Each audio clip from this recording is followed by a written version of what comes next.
Hello everyone, welcome to Glass Half Dead, and today we are looking at the Drukhari kill team.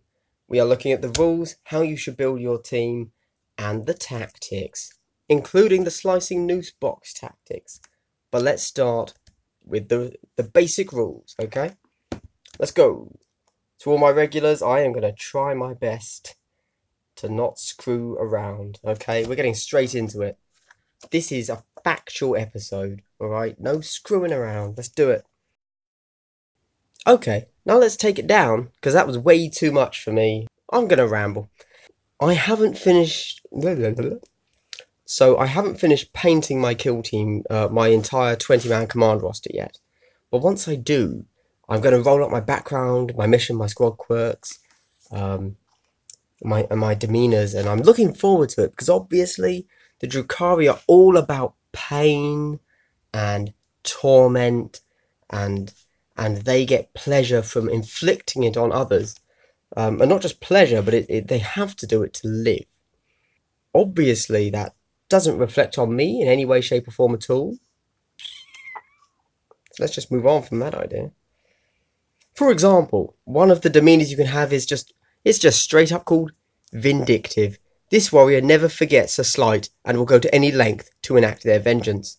I think this is the kill team to play. Okay, bear with me, right? A lot of people come along with wanting to play Skaven in 40k, and they make them Gene Stealer cults. And that makes sense, because obviously Gene Stealer cults pop out of the ground. But personality-wise, Skaven should be Drukhari. I can imagine a very fun narrative game where you play Drukhari, and every turn you've got to roll a 1. Or you've got to roll on your dice, and, you know, on a 1, they have to attack the closest friendly model, right? Because, you know, these are the kind of people we're playing with here. They will stab their friend in the back if it gets them, I don't know, something that they like. I don't know what they like. Pain, I guess. I mean, look at this. Darkened soul. Over long centuries, this Drukhari has enacted countless atrocities and is now only rarely amused by them. Oh, love it. Brilliant. Let's number 2, Dark Flamboyance. Haven't read it. In both their attire and battle style, this Drukhari demonstrates tremendous flair. Yes. Love it. So we all know that 40k is just completely over the top, right? We know that. Dark Eldar are the emo boys of 40k, but they're the fun emo boys. The Eldar are the boring emo boys. These guys, they go all in, okay, and it's great. Love it. Scheming. This Drukhari always thinks many steps ahead of their enemies and their allies. I kind of want to read all of these now because they're quite fun. But, you know, I won't. I'm sure if you really want to, this is high definition enough that you can pause it and zoom in. But this is fun. I quite like this. Anyway, let's keep going. Said I wasn't going to ramble. 4 minutes in. Haven't said anything. Okay. Power from Pain is the Drukhari's special ability that every model in the army gets. Models with this ability gain a bonus depending on which battle round it is, as shown in the table below. All bonuses are cumulative. For example, in the second battle round, the model ignores wounds on a roll of a 6, and you can reroll the dice when determining how far the model advances or charges. On the very first battle round, all of your army gets Inured to Suffering. Roll a d6 each time this model loses a wound. On a 6, that wound is not lost. As somebody pointed out in the comments of one of my videos, this doesn't count as a saving throw. So there's no modifier there, and you can't re-roll it, because it's not a saving throw. It's just a straight up, on the roll of a 6, you don't lose the wound. Now, nothing in your army is over a single wound, so it's not going to affect that, but on the second battle round, you add to that, Eager to Flay. You can reroll the dice when determining how far this model moves when it advances or charges. Oh, very useful. That's what you want on the witches. I mean, you know, almost, you don't want to do a turn 1 charge. You want to go for turn 2 because you're getting the rerolls. On turn 3, you add Flensing Fury. Add 1 to hit rolls for this model in the fight phase. Oh, you're hitting on 2s. Like, you are hitting on 2+ with all of your witches by turn 3. You're basically not missing. And Hydra Gauntlets get rerolls. No, they don't. Something gets rerolls. Razor Flails, I think. I don't know why you'd want that. That's such a waste of 2 points. Anyway, by turn 4, you get Emboldened by Bloodshed. Reroll failed nerve test for this model. That's pretty useful. And we only have a leadership of 7. So you might need that. Especially since you are paper thin. You're going to lose a lot of guys. Then 5+, Mantle of Agony. Subtract 1 from the leadership characteristic of enemy models that are within 6 inches of any models from your kill team with this bonus. Mantle of Agony. It's only by turn 5, so it's pretty niche, but it works alongside your Phantasm grenade launcher, which works alongside the Torment grenade tactic, which we'll get to in a second. Finally, your witches have combat drugs. All of the witches have them, including the Hecatrix, which is your Sergeant model. Models with this ability gain a bonus during the battle depending on the drugs they have taken. Before the battle, roll on the table below to see which combat drugs your kill team is using. This bonus applies to all models in your kill team with the combat drugs ability. This is a difference to 40k. Combat drugs are in 40k, they are also here. In 40k, each different squad that has combat drugs can pick from the list what drug they want, but they just pick. They say, you know what, I want this squad to have +1 attack, and I want that squad to have +2 move. Not here. We roll on the table. This does make them very unreliable, hard to plan, but everything here is a positive. Nothing here you're going to look at and say, oh, well, that sucks. So if you roll a 1, you get +1 to attack. On a 2, +1 to strength. On a 3, +2 to move. On a 4, +1 to toughness. On a 5, +1 to weapon skill. And on a 6, +2 to leadership. I want all of those. They're all great, to be honest. I'd probably say the weakest is move and leadership. Hard to say though. Hard to say. So there you go. Now before we get into the tactics, we're going to look at the actual models. Look at the guys. Who we're using. Cabalite Warrior and Witches. You've only got 2 options here, guys. So that's good. Makes it a lot easier to figure out what we need to buy, which will be covered in the next episode. Spoiler, it's Warriors and Witches. You can get a warrior. Let's go through the basic stat line. It's 7 inches move, weapon skill, ballistic skill 3, strength and toughness 3, 1 wound, 1 attack, leadership 7, save 5 up. They are all armed with a splinter rifle. Up to 2 of the Cabalite warriors in your kill team can be Cabalite gunners, and 1 Cabalite warrior in your kill team can be a Sybarite. The gunner. Okay, so a little bit of an interesting twist here. 1 Cabalite gunner. So you can have 2 gunners, right? One of them can have either a splinter rifle, can have either a splinter cannon or a dark lance. The other one can have either a shredder or a blaster. So even though you're buying 2 gunners, you can't just take 2 splinter cannons or 2 dark lances, which is probably what everyone would do. So I believe this may be the only team that stops you from just spamming your heavy weapon there. Don't quote me on that. But okay, good. So a Sybarite may take a power sword or agonizer. A Sybarite may take a phantasm grenade launcher. A Sybarite may replace their splinter rifle with a splinter pistol or a blast pistol. They have power from pain. The Sybarite can be a leader. The gunner can be a sniper.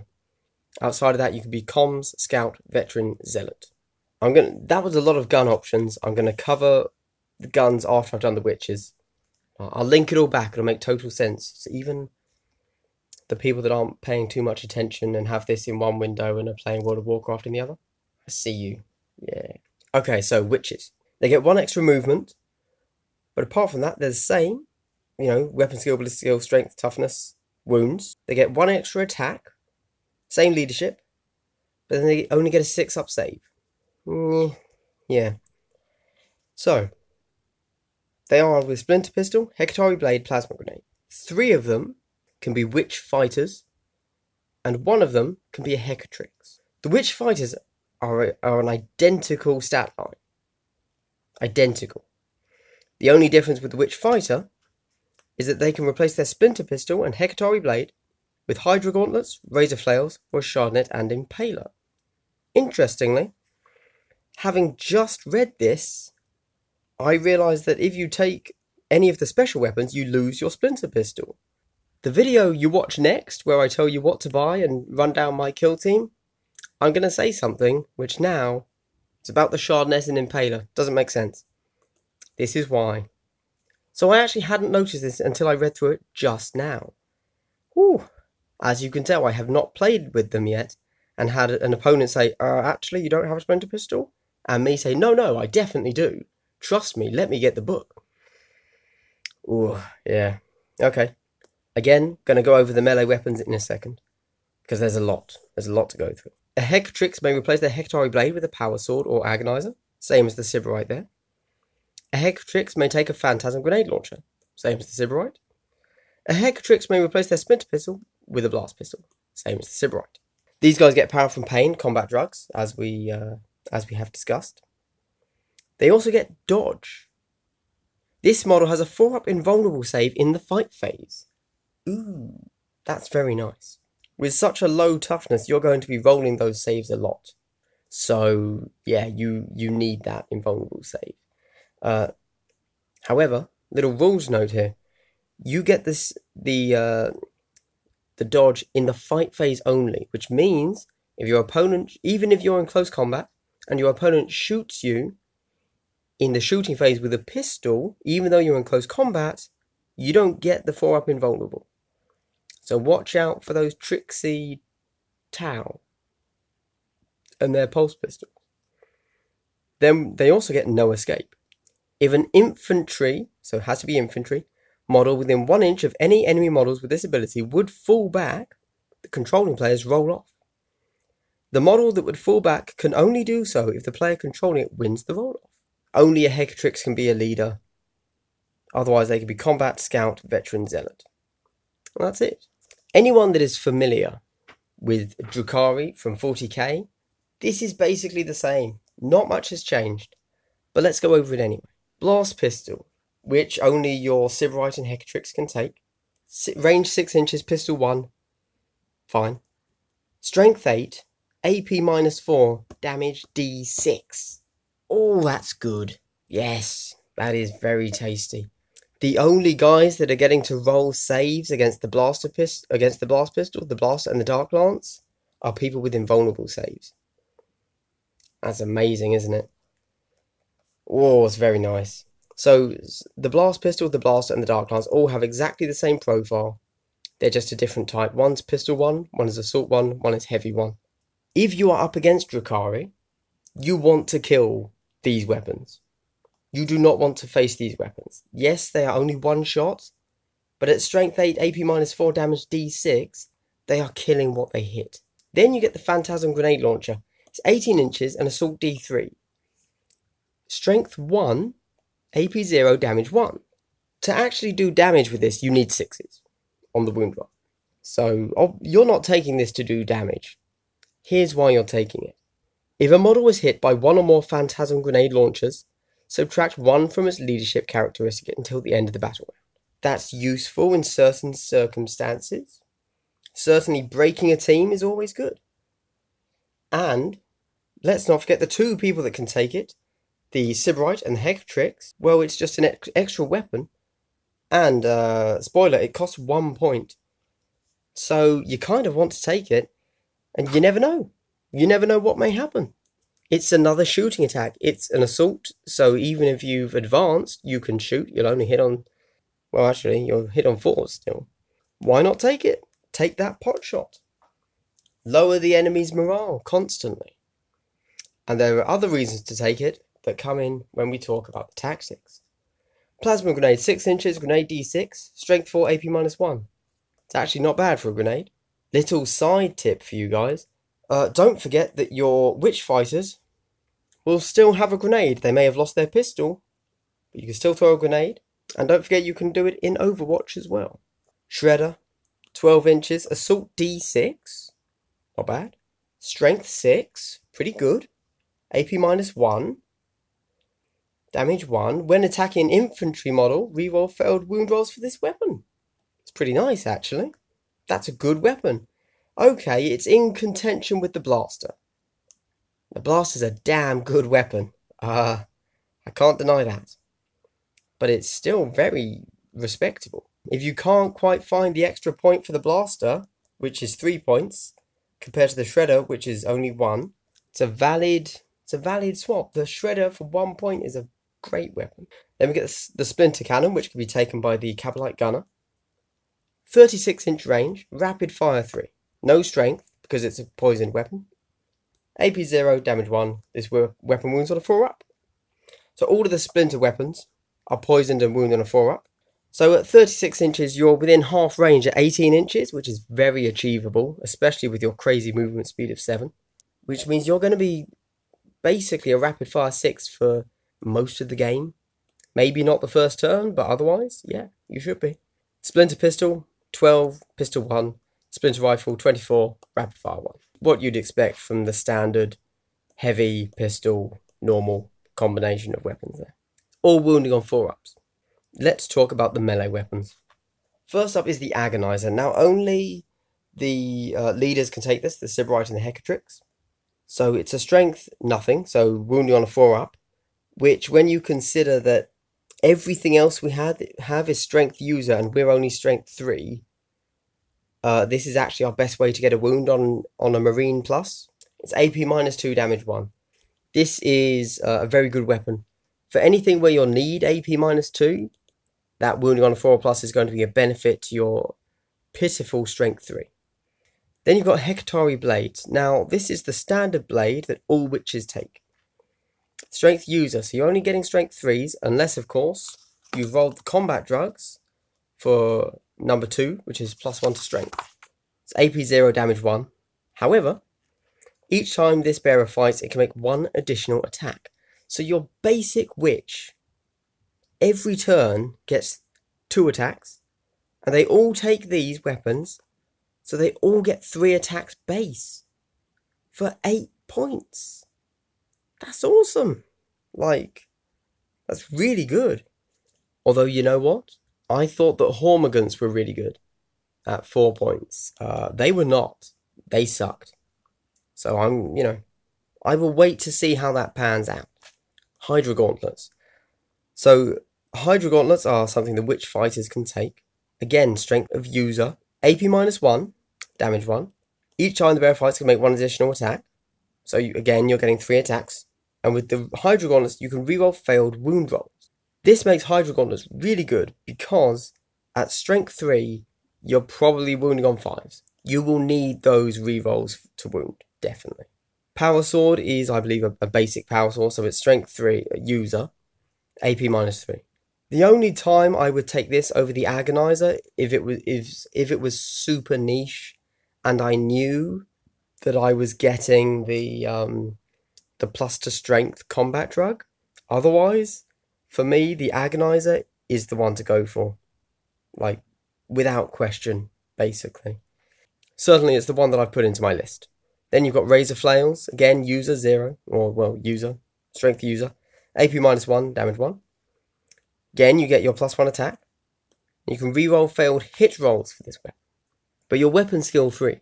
I'm just saying, unless there is a tactic that interacts with Razor Flails in some manner, Hydra Gauntlets are just straight up mathematically better than Razor Flame.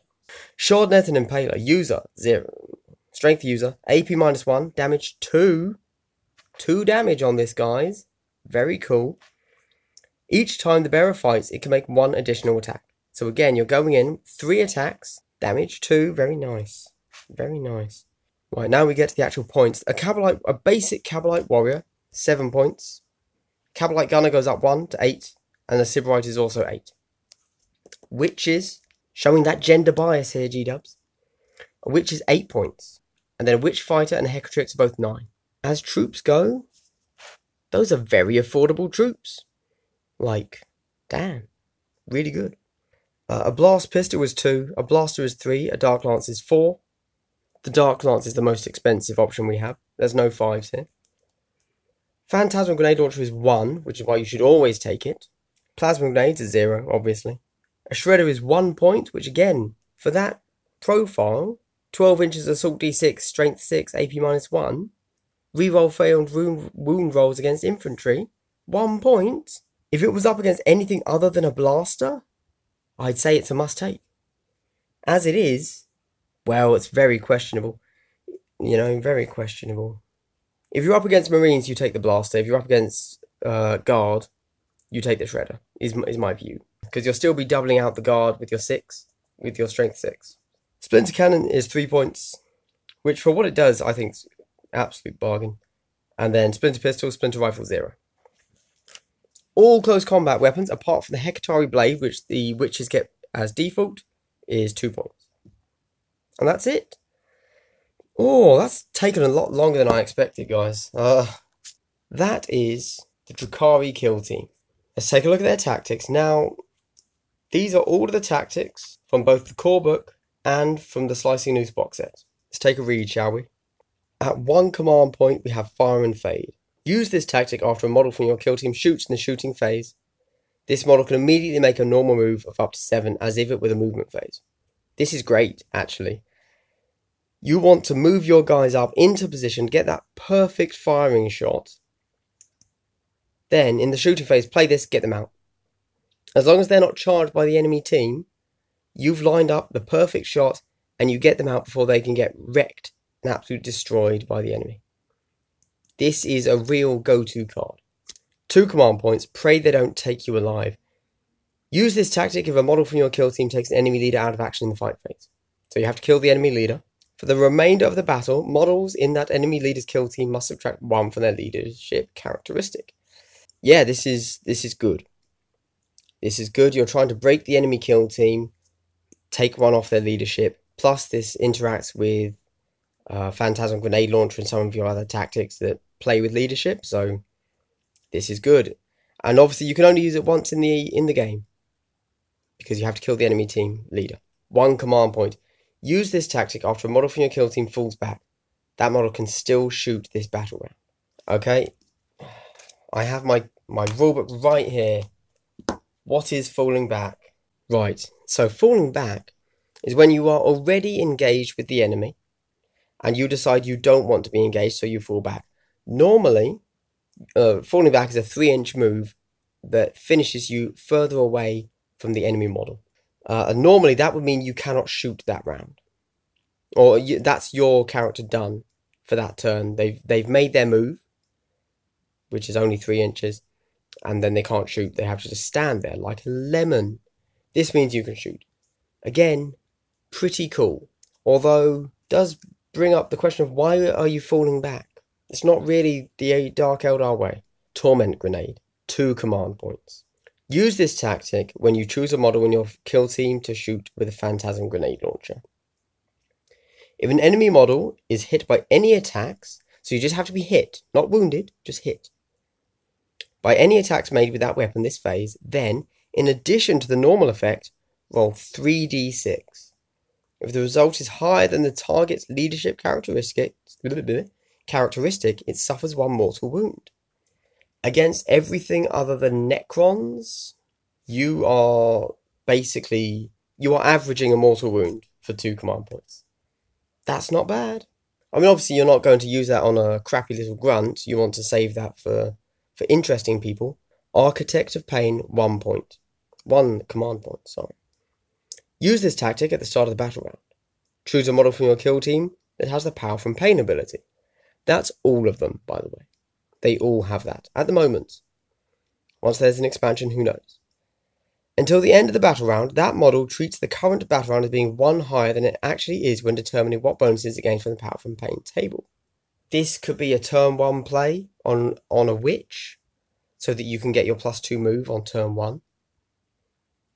That's kind of the instant thing that jumps out at me. Lightning fast reactions, 1 command point. Use this tactic when a model from your kill team is chosen as the target of an enemy attack in the shooting or fight phase. Your opponent must subtract 1 from hit rolls that target this model for the rest of the phase. So, shooting or fight phase. So if you're being ganged up by anyone, let's say somehow your leader is about to face the full brunt of the enemy assault because of whatever, use this. You are going to need it. So that's another good card. There's a lot of good cards in here, I'm saying. Hunt from the Shadows. 1 command point. Use this tactic when a model from your kill team is chosen as the target of an enemy attack in the shooting phase and it is obscured. Till the end of the phase, add 1 to that model's saving throws. So this is obviously quite an interesting one. So you have to be obscured, which means the enemy is at -1 to hit, and then you are getting +1 to your saving throw if you do get hit. Hyperstim. Use this tactic at the start of the battle round. Choose a model from your kill team that has the combat drugs ability, so any witch. Until the end of the battle round, the bonus that model receives from its combat drugs is doubled. At the end of the battle round, roll a d6. If you roll a 1, the model suffers a mortal wound. Oh, blimey. The effect is doubled. So, what's happening there? So, you're moving 4 inches, or you have +2 strength, or you have +2 toughness, or, well, +2 weapon skill, but kind of diminishing returns there. Very nice. Very nice. That could be a critical play for many Dark Eldar players. Murderous Rivalry, 2 command points. Use this tactic at the start of the Hammer of Wrath section of the fight phase. For anyone that's not familiar, the Hammer of Wrath phase is the phase where people that have charged get to make their attacks. The first time it is your turn to choose a model that charged to fight. You may instead choose 2 models from your kill team that ended their charge moves within 4 inches of each other. You may resolve both models' attacks before any other player chooses a model to fight with. So, a couple of interesting things here. I mean, obviously, you use this. It's 2 command points for an extra attack, effectively. This is going to be quite a niche play, but potentially a game winner. You want to use this if 2 of your guys have just charged into something that can, or that is likely to kill them both. However, do note that you play it, you played it at the very beginning, but the first time it is your turn to choose a model that charged to fight with. So that means if they have initiative and they charged as well, they get their attack first. But by that point, you will have already declared this, because you declare this before anyone chooses to fight. Bloodied Grace for 1 command point. Use this tactic when a witch from your kill team would consolidate as part of fighting in the fight phase. You may move them up to 6 inches instead of up to 3. I haven't done my second rules breakdown, where I'm going to go all over charging, and that will include consolidation. Is this useful? Potentially. Again, it's pretty niche, but if you're making a big play to try and consolidate to within 1 inch of another model, then that's the whole point of consolidating, and you'll tie them up for another turn. And then this is the special terrain piece. So you'd have to be playing in the Deathworld jungle for this to activate. Profane the Ruins, 2 command points. Use this tactic at the beginning of the battle round. Choose an Eldritch Ruin, see reversed. Until the end of the battle round, models from your kill team treat the current battle round as being 1 higher than it actually is when determining what bonuses they gain from the Power from Pain table whilst they are within 1 inch of that terrain. So that is just, for 1 extra command point, you get to do an area of effect of one of the other things in there. Oh, and you don't have to do, is it Hyperstim? No, that's combat drugs. I'm going to find it again. Where is it? Architect of Pain. 1 command point, 2 command points. There you go. Well, everyone, this has been an information-dense video from me. I don't think I screwed around too much. It's so long because it had to be so long. There you go. What can I say? There's not much more to say, is there? That is a full rundown for the basic rules for the Drukhari kill team. Coming up next, you're going to see my Drukhari kill team, how I've painted them in yellow, and why I decided to make that bizarre decision, and how I plan to play them, the command roster, etc. Alright, thank you very much for having a watch, everyone. I hope you found this useful. I hope it at the very least gave you an understanding of the Drukhari kill team. Maybe you saw something in there and you were like, oh wow, those witches, they're awesome. I'm gonna run them myself. Or maybe it Or maybe it gave you an idea of how to beat the Drukhari kill team player that always goes to your tournament and wrecks you. And now you're going to be able to go there and say, nah, mate, boom, I watched this video, so I know what you can do, and I know your tactics, and I can beat them. Thanks very much, everyone. Give me a like, leave a comment. If you have any questions, I'm happy to go over anything here again in the comments section with you. If I missed something out that you think was really important, a particular way of playing, or whatever, I'd love to hear from you. Alright guys, thanks very much. Glass Half Dead, signing out.